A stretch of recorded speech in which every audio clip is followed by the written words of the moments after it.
So thank you all for coming in. I think it's quite a distance traveling, right? So from down to taking the stairs coming in here. So thank you for joining us. So good to see you all here. Of course, it's quite a cozy room in terms of number of people here, and we are going to have conversations. That's what we're going to do. It's nothing about saying that we are sharing any knowledge. It's all about learning from you as well.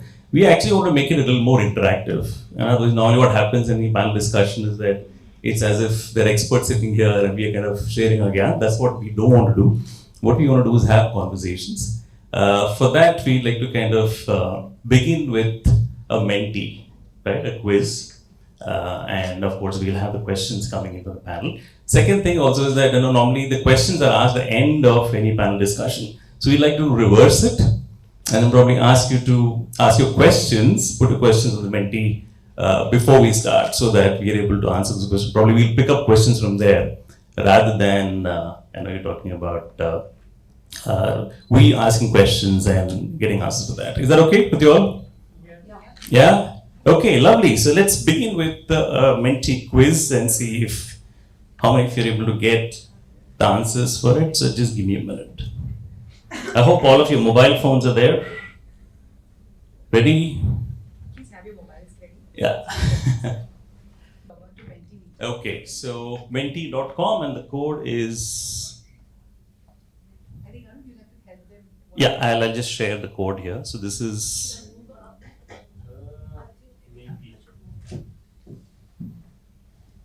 Right, so this is the question, and the code is. Just give me a minute.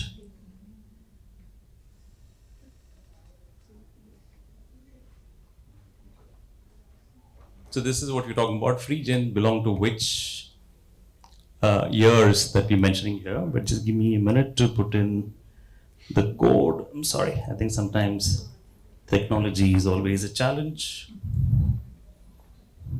Yeah. So, yeah, I think this is for. Yeah, still taking the code, but unfortunately,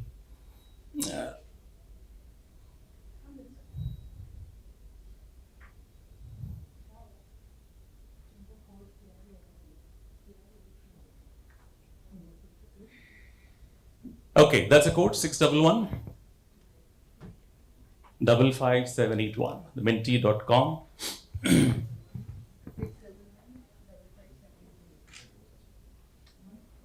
Got it?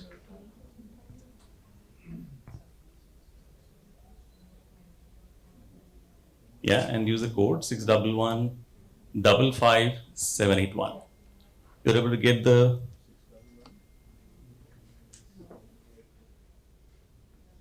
The internet is really bad. The internet is real bad. Okay, it's a bit of a challenge, but I guess were some of you able to get the quiz? No? Okay. Yeah.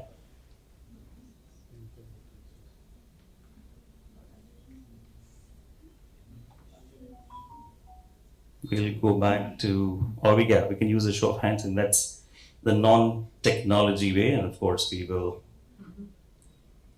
Okay, 9 players have kind of got it right, so let's kind of, 10.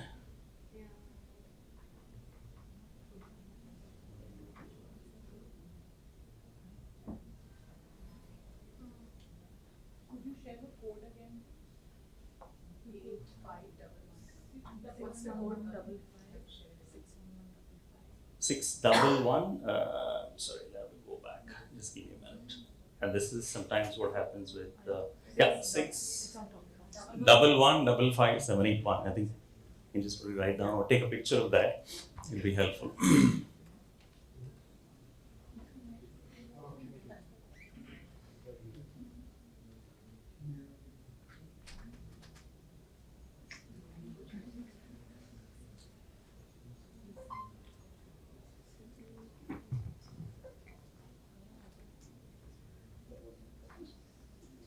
Okay, 13 of you ready, and let's play.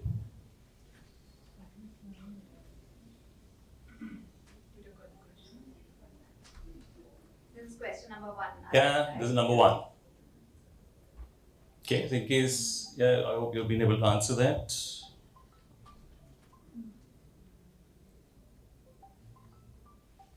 Okay, lovely. And what's the answer? Okay, so we had 11 out of 13, right? 14 we will answer. Then let's give us a big round of applause. Yeah, I think we've been there. So free gens, how do you kind of define them? So free gens, what would that, your understanding of free gen be?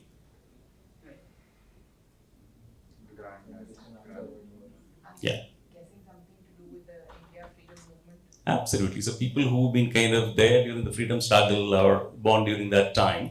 So we kind of, this is specific to India. So while there are multiple of these, you talk about the boomers and other generations. And India, what we're specifically talking about is the free gen, right? So let's look at another question.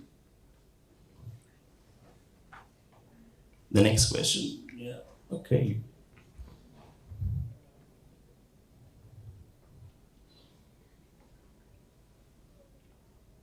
Okay, that's the leaderboard for us.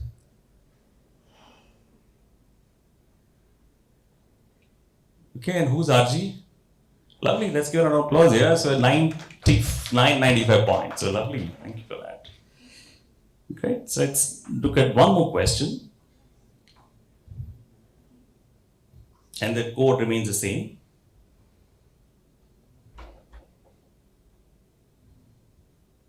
Sorry, I get revealed. Okay, so you able to get the question?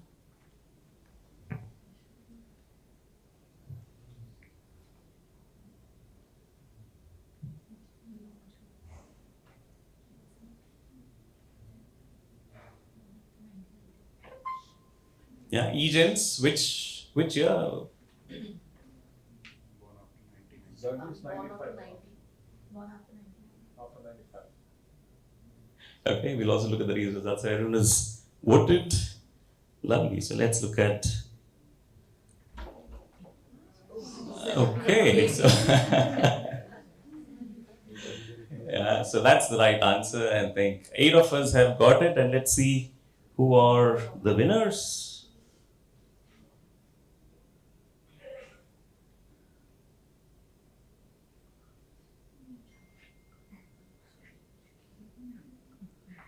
Okay, Ribbit, who's now there? Oh, lovely.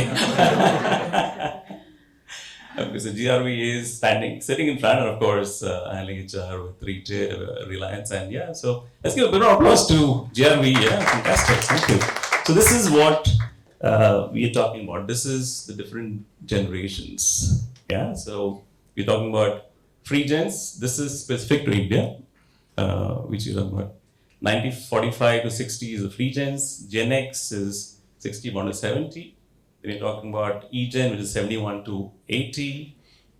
81 to 90 is Gen Y. And of course, anyone after 1990, we're calling as Gen Z. So do we have all these generations working in our organizations? Yes. Yeah, probably your CEO could be it. Yeah, the free gen, you could have the CXOs at different levels and probably people working in the stores, right? So it's definitely, you'll have this group coming in here. Lovely. So, and then one last question is about in terms of how do you answer the questions that you have, and then we will begin our panel discussion. Just give me a minute. I'm sorry, this is.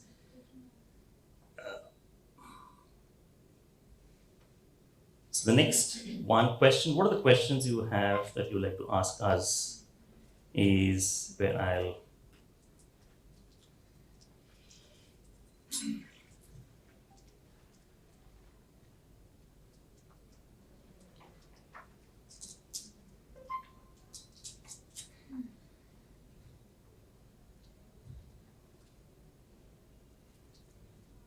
Okay, that's the next entry quiz for all of us. I'm sorry, I think the net is a bit slow here.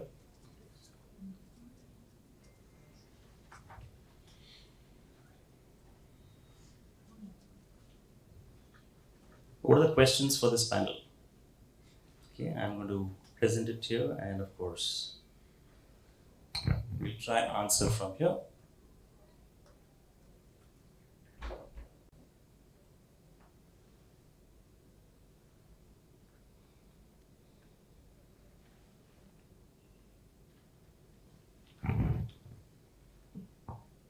So looking at this panel discussion, idea is that we like to make this valuable for you. You're spending your time and not being in another panel, you're here with us. So what are the questions you have for the panel? So we'd like to take that, and of course we'll start a discussion post that.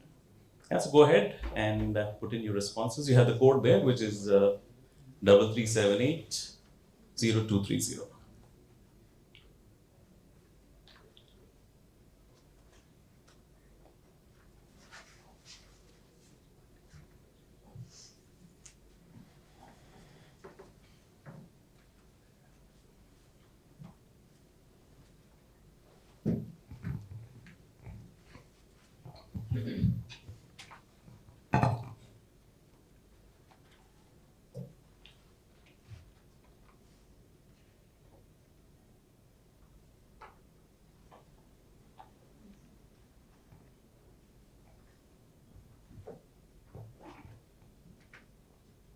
I guess by the time the questions come in, how many have been able to kind of?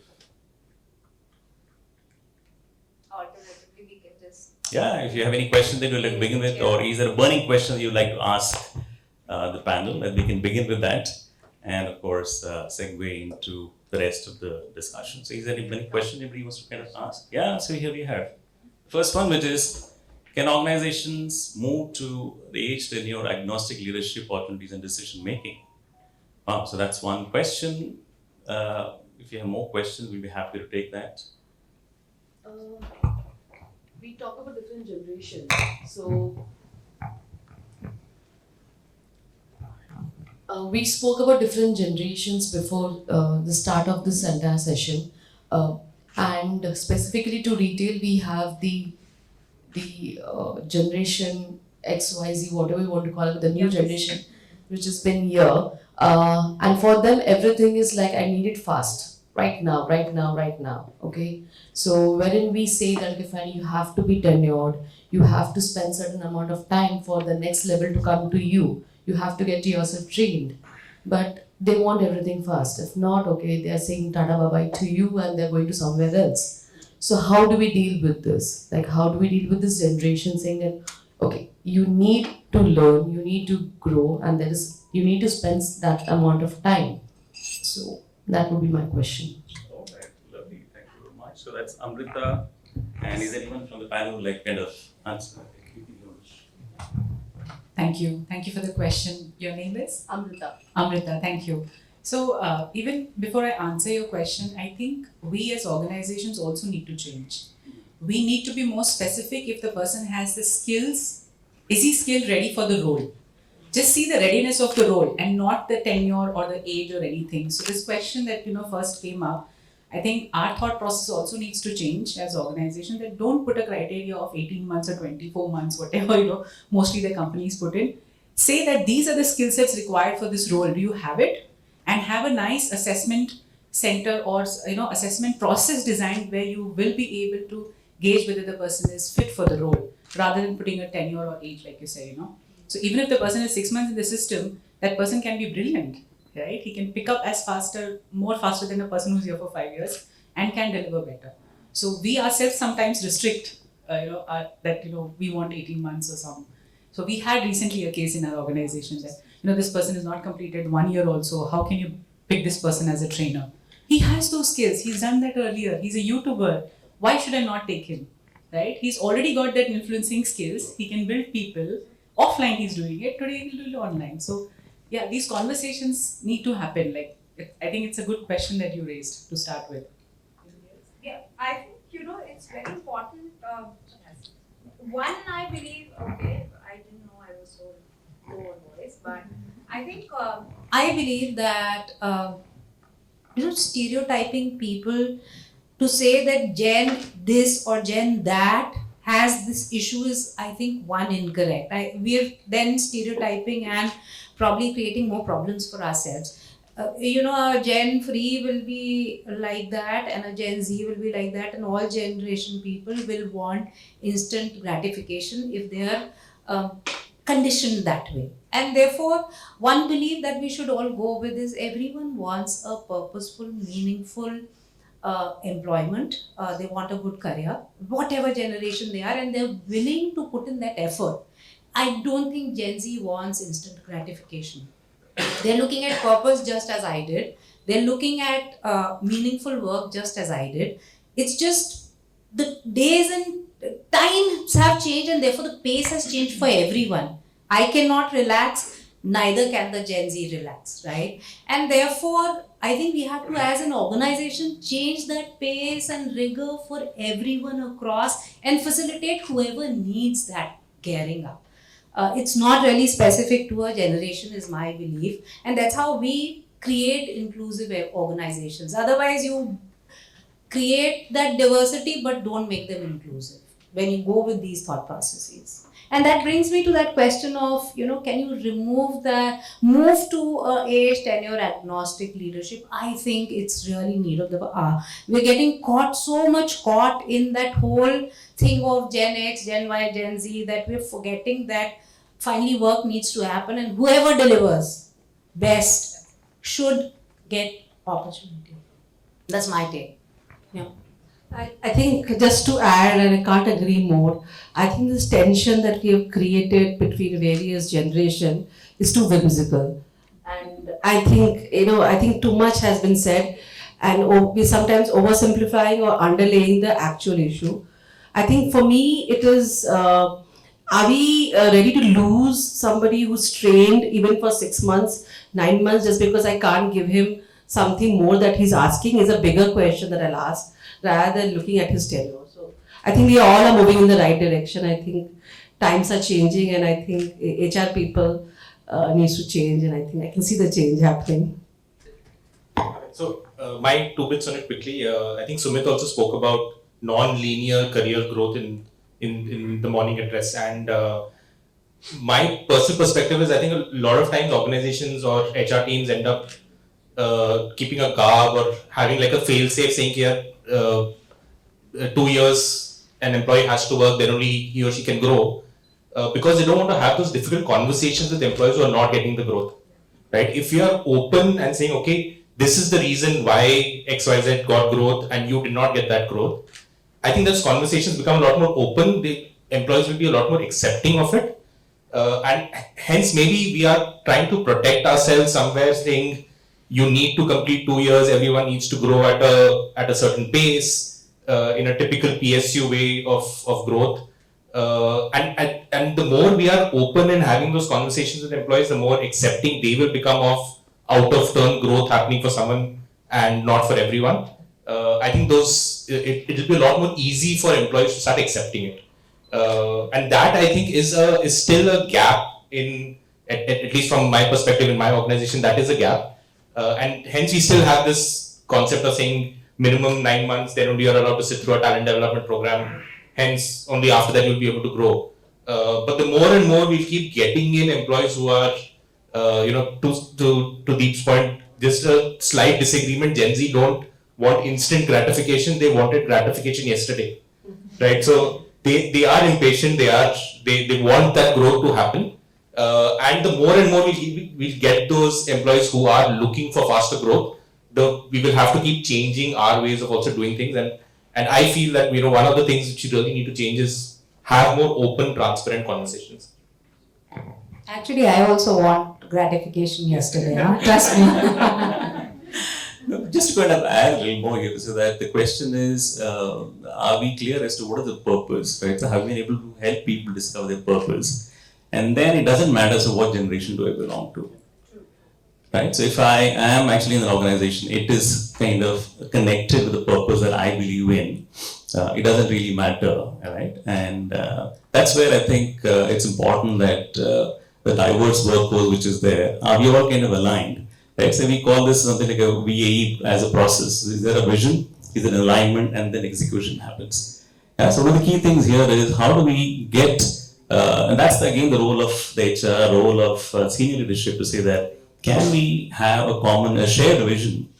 Yeah, a lot of time that doesn't happen. So once that shared vision really happens, then you're able to kind of align ourselves and finally execute on what's really important. It doesn't matter which generation you're in. At the end of the day, if I believe in the purpose of the organization, I am aligned to it and I can deliver. Right? And I'm actually not looking for instant gratification at that moment in time. But this is where we actually go wrong. We are trying to kind of re-engineer things which probably could have been fixed faster. Yeah. Right, multiple questions. Good to see there's so many of them, and I think if I stand here, I could be able to see we have at least 7 of these. And is there any voting on which question to ask? So probably from here itself. So let me show the questions here, and what we can do is do a bit of voting to say that which question is more relevant, and probably we'll start with that and go to the next question. Yeah, so which question do you also, we have, let's say we call this question 1, 2, 3, 4, 5, 6 and 7. So which question would you all vote for? Question number 1, how many? No, okay, so right none. Question 2, no. 3 and 4 in fact are same. Question 4, 3 is it? Okay, so that seems to be a popular question, which is how to handle Gen Z employees are mostly rebellious in nature, unlike the millennials. Okay, that seems to be a tough task in terms of. Sure. Thank you. I think instead of saying rebellious, instead of saying rebellious, I think they are action oriented. Like, and it also comes with the upbringing that they've had and we've had. Like, I can call myself a little old. I will never back answer my parents because that was taught to me. Even if they are wrong, you don't back answer them.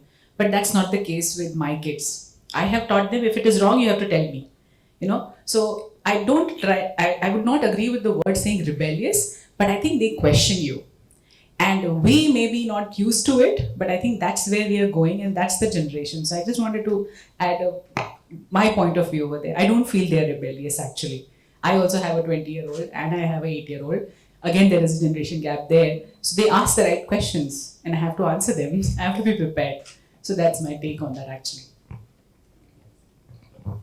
Okay, so if I can maybe go next. I think one of the things which I personally believe, and a lot of new joinees who end up coming and joining us from campus, one of the feedbacks that I always give to them is question everything, right? Don't take anything on the face value. So if there is a certain process or there's a certain way of doing things, that may not necessarily always be right? So you go into an organization or you go into any working environment, be curious about why are we doing it in that particular way, right?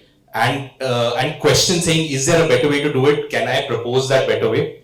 And I will not really call that out as being rebellious. You are inquisitive. You are you want to make a change. You want to make an impact. Hence, you're coming back and questioning why is it happening in a particular manner.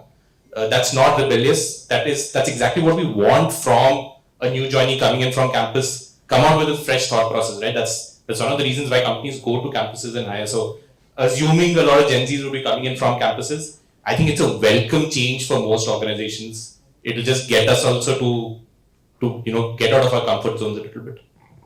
What happens is that a large section of our population is store employees, right?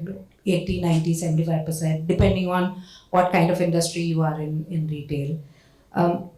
And we are governed by strict SOPs at the front end. And there always a dichotomy of what is allowed to be questioned and what is not allowed to be questioned. Sometimes we as leaders and managers tend to get confused between what can I let people question and what should be a way of life non-negotiable.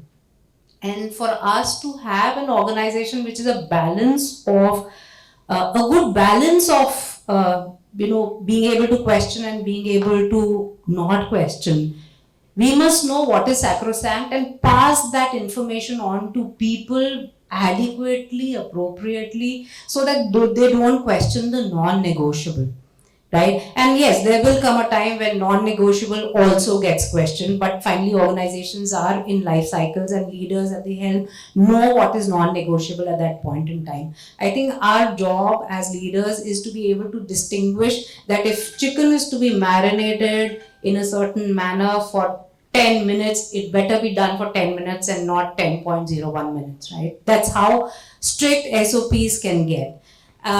And yes, how consumers are to be addressed, attracted, there are a lot of things we have to be able to give that differentiation. That's very, very critical, I think. Sure, please. Like Venkat mentioned, There are two mics. It's too wide, yeah. Yeah. So Venkat mentioned that we are ready to hire from campuses and all. Where I see organizations fail is we are not getting ready to be questioned. We are not preparing our managers because our managers are still thinking that, oh, I'm a manager, why should I be questioned? Or why is this new person coming and questioning me?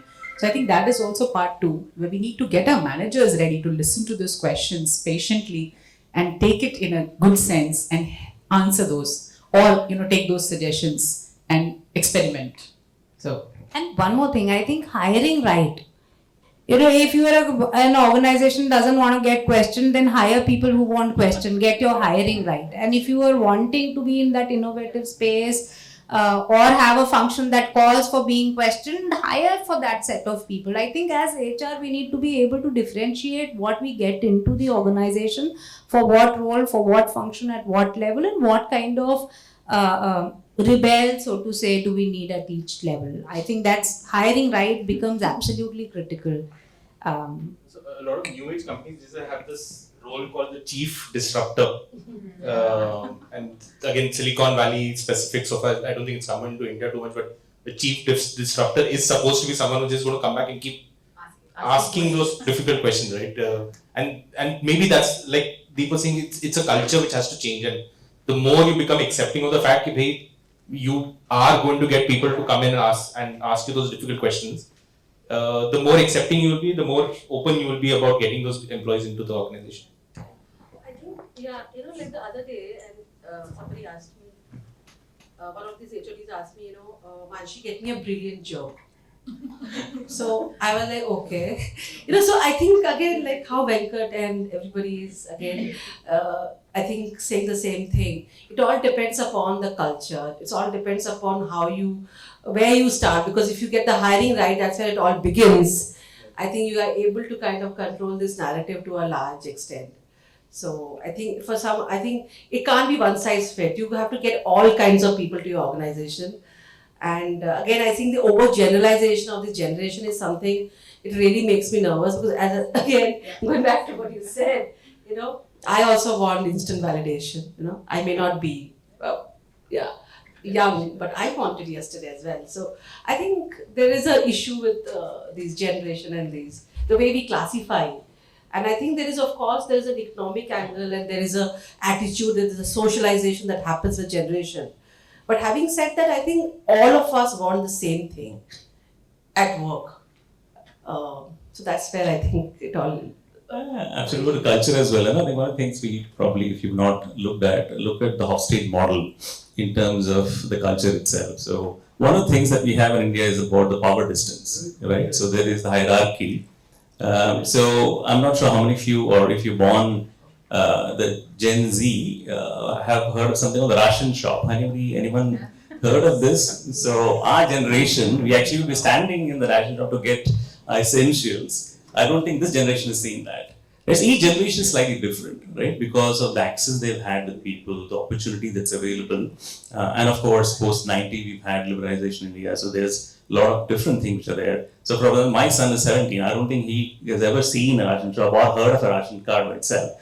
The question here is, how do we then assimilate these people together, right? At the end of the day, yes, as Preeti was mentioning, it's all about saying that we all want the same thing from organizations. It's just that we might want different proportions, right? So are we then able to understand that and say, okay, give them what they really want at that moment in time? And of course, we also need to have people who are able to ask questions, right? I guess the other part here in the Indian culture is that we treat teachers and everyone else as gurus or bosses as gurus or at a higher level. So questioning them sometimes becomes a no-no. Versus to say that, okay, are you okay to do that?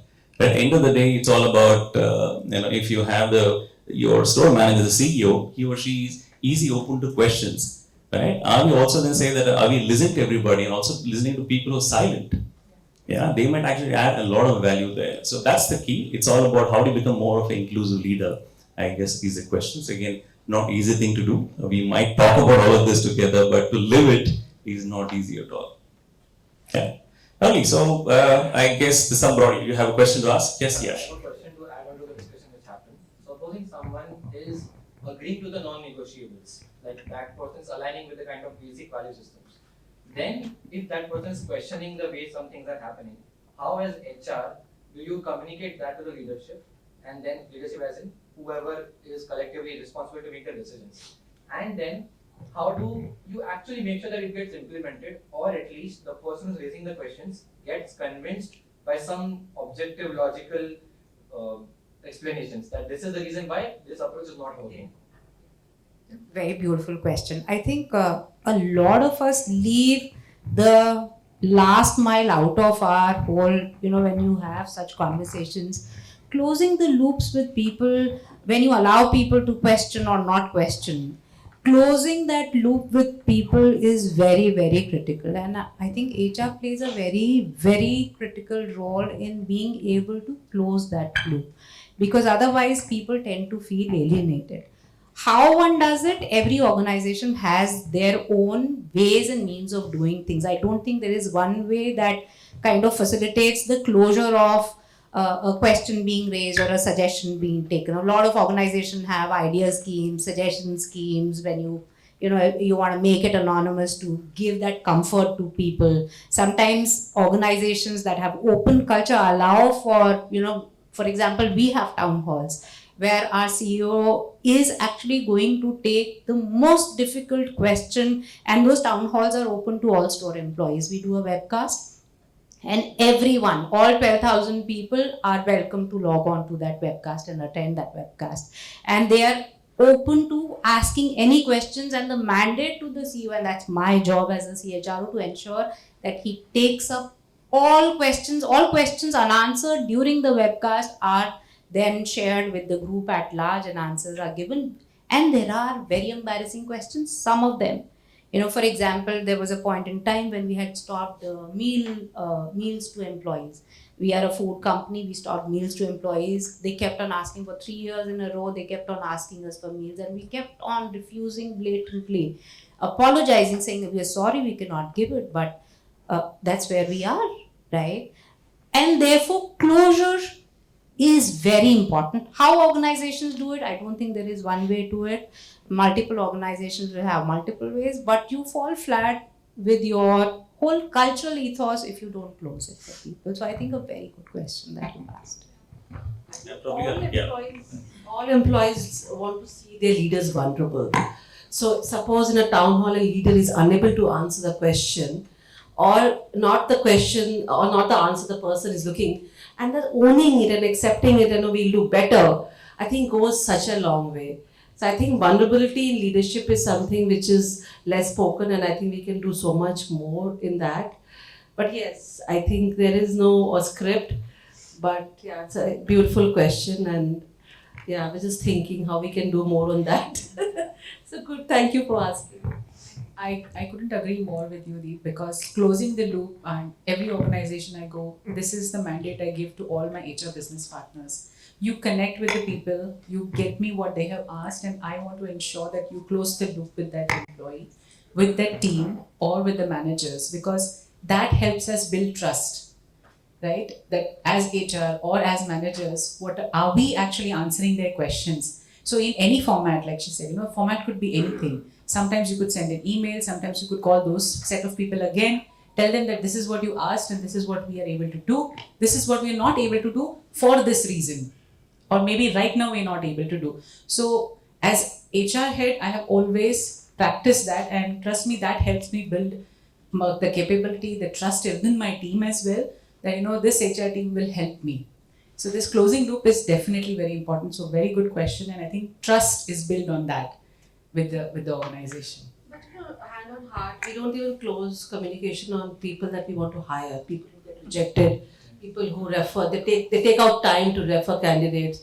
So I think there's a lot that needs to be done. We can say a lot of things, but I think there's a lot of base and very low-hanging fruits which needs to be corrected first. So I think closing the communication starts with just, when you are when you are looking for a candidate, you call them 10 times. But when you want to tell them that you're not hired, nobody even bothers to get back. So I think it's a whole lot of things which needs to kind of fall in place before things like that happen also. I had a question. So I'm part of an organization that's sort of trying to shape its culture right now. When I take interviews, there are clearly some people who fit into that existing culture, and there are some people who I feel may be a great addition to the team, but I know for a fact that they will not survive, or they will not survive the existing culture.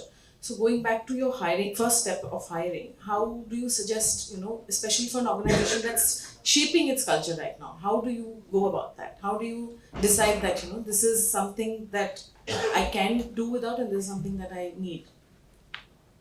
I think there is always a good conflict in what you said, but don't hire if he doesn't fit, is my straight, simple answer.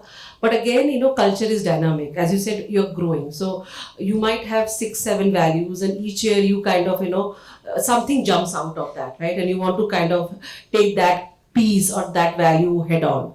So if you are in a very early stage company, you can take few calls. He may not be fitting right now for this function, but can he fit for another function which may be more futuristic?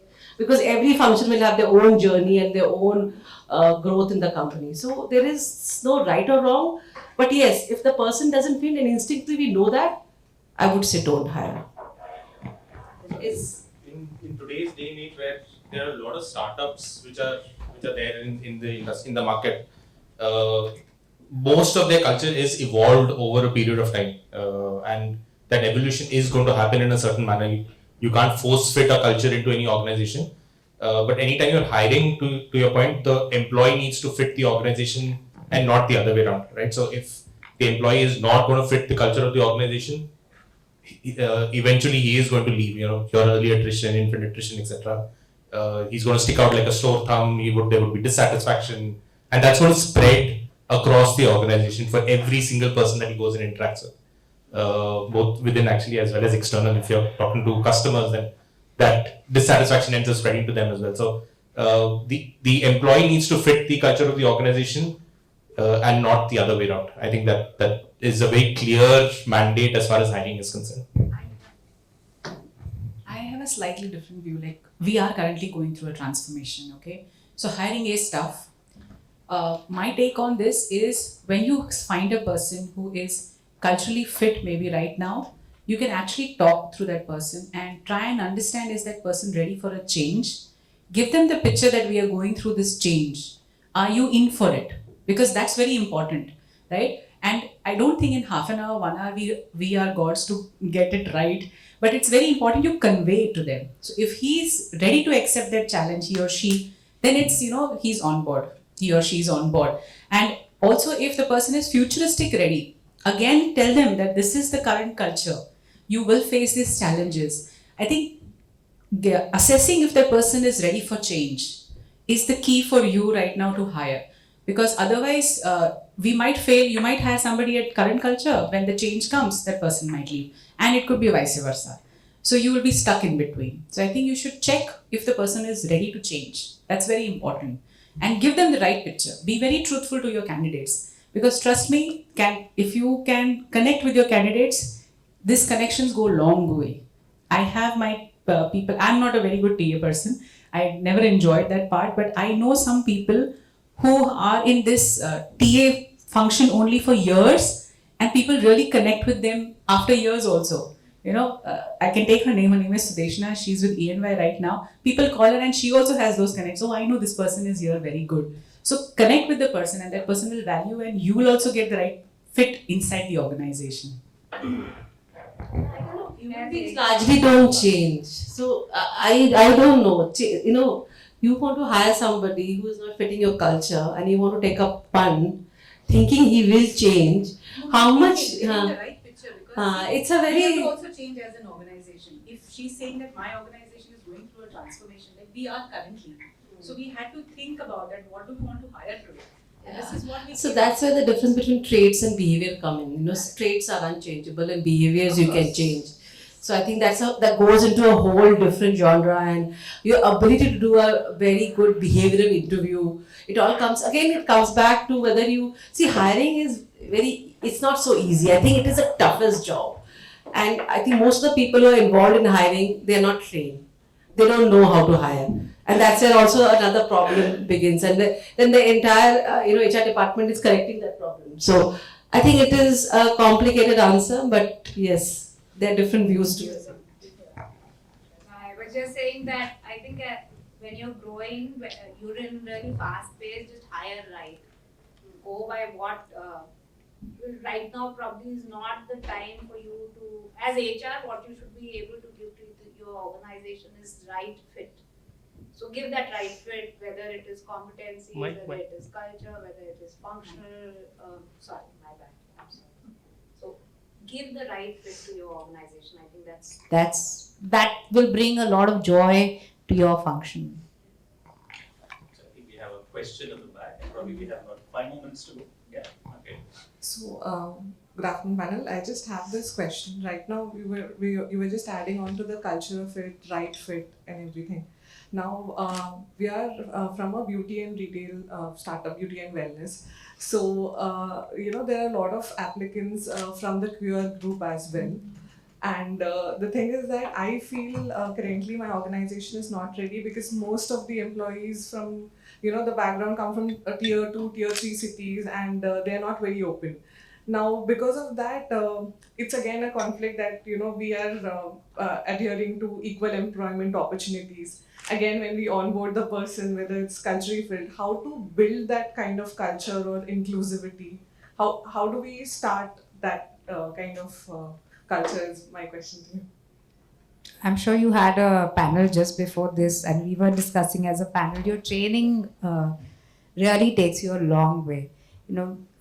Getting people attuned to what, and this has nothing to do with culture. I think we have to understand India as a country is a large and diverse country with various beliefs and ethos, right? And therefore, you have to be open as an organization. When you're penetrating deep, you have to get everyone on board and get them to deliver your brand proposition.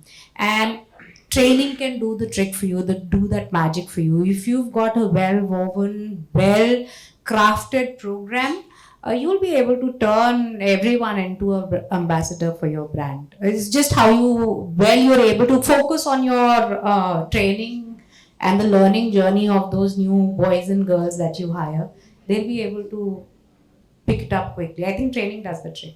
Yeah, so in the area of DI, and I work in that area, having worked in multiple organizations, the challenge that we see here is the senior leadership bought into it, right? If the senior leaders are the ones who say we become inclusive leaders and we like to have people from different groups, so that's LGBT community, right, or different parts, and how do we make them feel welcome? While the senior leadership also might believe into it, but are they enabling or creating an enabling kind of culture where everybody, the managers are trained to say that how can you welcome people? And there's a huge kind of discrimination even when you talk about women working in the workplace, right? There is a huge kind of backlash that really happens. Like in earlier, we used to kind of see that, okay, women can't do this role, so they can't work in the night. How can we have them? Versus say that you have, there's also a myth saying that if you have people who are gay who work in an organization, they'll convert the rest of them. So that's a myth which will be there. So I kind of keep hearing all of this together. Versus say that is the senior leadership really kind of believing in, are they then kind of creating the environment? Are they kind of then helping the rest of the people saying that let's welcome these people, because the more diversity we have, the better is the benefit of the organization, right? And this is important. And of course, you go to any research, even research and all that, say there are at least about 10 to 20% more in terms of turnover when you have a diverse kind of group. And honestly, it's not easy. It's hard work, and the senior leadership has to be at it because there will always be backlash. But how do you kind of still go on to it because you believe it's important for the organization? And it's not easy, but somebody has to make the beginning. Right? So I think anything else that you all like to add? I think we just probably have 2 more So I minutes would to go. like to share my experience. We actually went through a transformation in one of my past organizations. So we took really 1 year actually, because like Arun said, it started from top management. Luckily, it was a multinational organization, so I would call it lucky because we actually had somebody from the LGBT community who was one of our, department heads in some other country. We started with that person coming, sharing, being with us for some time. Then we hired actually a DNI, an organization who actually drives all these things. I think Arun, you also do something similar. So they actually came, they coached our leaders starting there. Then we had a lot of sensitizing, sessions right on the floor, some in the workshops. So almost a year before we started hiring LGBT community and even specially able people, because we had to make our workplace change. We wanted to hire people who are the vision impaired or people who are handicapped in some way. So we actually changed our infrastructure, sensitized the teams, and especially we did a session again if we hire somebody in the team. So these were the steps we actually took broadly. I didn't put it up, but it was amazing after these people came in. The kind of joy they get and the thought process that they get is very different from whatever we think also. So yes, diversity is very, very good, but getting it and making them feel comfortable is real hard work and thought process and sensitivity over there.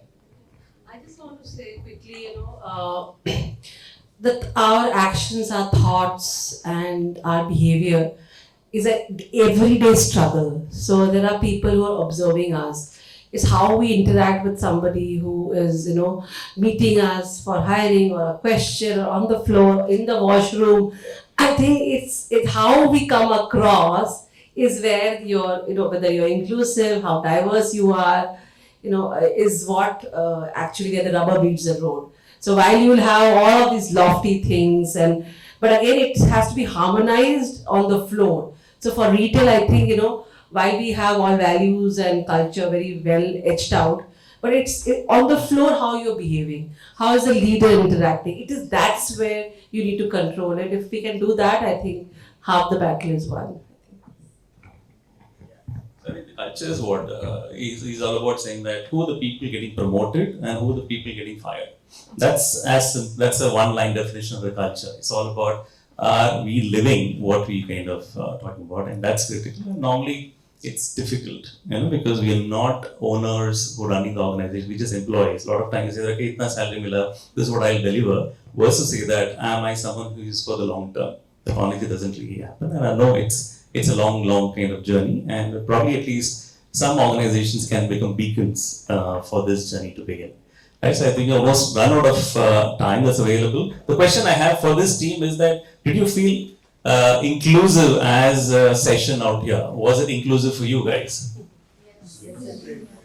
Yeah, so that's what we want to kind of demonstrate here, saying that inclusive doesn't mean that, they're experts sitting here to talk about what we have in our minds. It's all about saying that, how do we create the culture where everybody feels comfortable sharing, asking questions, and that being a lot of times, if it's a no, are we able to still convey that in a right way? I think that is critical. And if you're able to create that, how do we become facilitative leaders or inclusive leaders? I think that's a journey, and we can probably take one step at a time and reach that. So any quick comments before we kind of close? We'll start with Deep, and probably we can work back. I think we covered generation to culture and hiring everything, but yeah, these are not standalone in isolation. They're very interconnected, and we as HR custodians of certain things in the organization, it's important to have these conversations, and I enjoyed it thoroughly. Thank you, all of you and everyone here.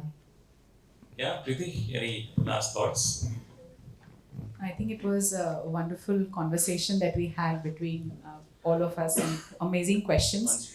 I think we achieved our target, Arun and our co-panelists, that we thought that we'll not have an agenda. We will answer what people have come for. So I hope we've achieved that, and thank you to everyone. Just one thought, last comment on this is, people always keep asking that, do we hire different age groups? What are the benefits or not? To keeping my hand on my heart, I say that it is very good, and please do hire different ages. Don't keep that bias. Somehow those are unconscious biases also that come in picture when you're hiring. Try to gauge those when you're hiring, that am I being biased unconsciously, because many a times that plays. And I have experienced it personally in my early age, and a good mentor told me that, Preeti, maybe you have an unconscious bias, look at it, especially with the age. So I would suggest that just look into your unconscious biases also, related to anything that could be. But since we're talking about age diversity, I think age diversity is great, and we saw a lot of things, different generations, their experiences are different, and if we can somehow create an environment where all of this can be nurtured, you have a great place to work. Yeah, I think we are moving from great place to work to a happy place to work. I feel that if employees love the company, the customers will also love us. As simple as that. I think there's a huge tall order, and there's a lot to be done. So yes, thank you for being such a lovely audience. It's always difficult to go last in these things, but yeah, I think the more open we are, the more conversations we keep having, the more we try and go back and educate our employees more than actually train them. So a lot about educating and accepting those someone who's different from us in the ecosystem that we're working in. I think that is what is going to make organizations more successful, both in retaining, attracting, and delivering what we need to our customers at the end of the day. Are we walking the talk is one question. Second also is about saying that who are the kind of customers that we are dealing with, and do we have that generation working with us, so that you're able to kind of, end of the day, it's all about saying that if I have women walking into my store, do we also have women employees there as well? So similarly, other community which are there. So how do we make it inclusive? I think is a journey, but let's take a first step. I hope you got some ideas, at least, and of course we are still available post this session as well to have any questions you'd like to ask us. And we hope that you found value in being here and not in other session. That is the thought which I, as a moderator, would like to think. And thanks a ton for being here, and we enjoyed being here, and we will continue this conversation. So thank you for being a wonderful audience. Yeah.